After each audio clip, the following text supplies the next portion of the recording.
लद्दाख की गलवान घाटी में भारत के निहत्थे सैनिकों पर कटीले रॉड से हमला करने वाली चीनी सेना पीपुल्स लिबरेशन आर्मी ने पहली बार इस खूनी हिंसा में अपने सैनिकों के मारे जाने की बात स्वीकार करते हुए सैनिकों की संख्या का आधिकारिक ऐलान किया है।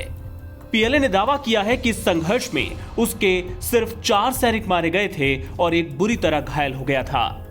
चीनी सेना ने मारे गए सैनिकों के नाम भी जारी किए हैं।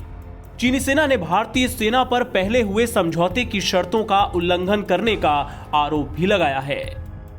चीन की सेना ने गलवान घाटी में भारतीय जवानों के हाथों मारे गए सैनिकों को श्रद्धांजलि दी और एक वीडियो भी जारी किया है। चीनी सेना ने कहा कि इन सैनिकों ने राष्ट्रीय संप्रभुता और अपनी जमीन की रक्षा करते हुए जान दे दी। मारे गए चीनी सैनिकों में एक बटालियन कमांडर और 3 सैनिक थे। संघर्ष के दौरान चीनी सेना का रेजिमेंटल कमांडर गंभीर रूप से घायल हो गया था।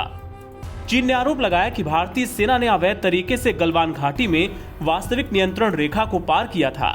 चीनी सेना ने आरोप लगाया कि भारतीय सेना स्टील की ट्यूब, लाठी और पत्थरों से पीएलए के सैनिकों पर हमला कर रही थी। चीनी सेना के अखबार ने कहा कि भारतीय सेना ने जानबूझकर उन्हें उकसाया और सीमा पर यथास्थिति को बदलने की कोशिश की। भारतीय सैनिकों ने बातचीत करने गए चीनी सैनिकों पर भी हमला कर दिया। आपको बता दें कि पूर्वी लद्दाख की गलवान घाटी में बीते साल 15 जून की रात खूनी हिंसा हुई थी। इसमें भारत के 20 जवान शहीद हो गए थे, लेकिन चीन ने यह नहीं बताया था कि उसके कितने सैनिक मारे गए थे। अब चीन ने केवल 4 सैनिकों के मारे जाने की ये बात ऐसे वक्त पर बताई है जब दोनों देश एक समझौते पर सहमत हुए हैं और अपनी अपनी सेनाओं को पेंगोंग झील से हटा रहे हैं।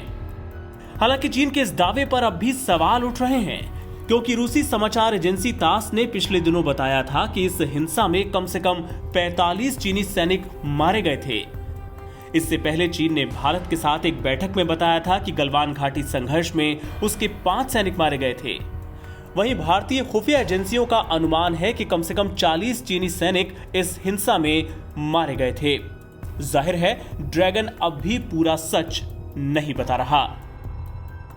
एनबीटी ऑनलाइन की रिपोर्ट।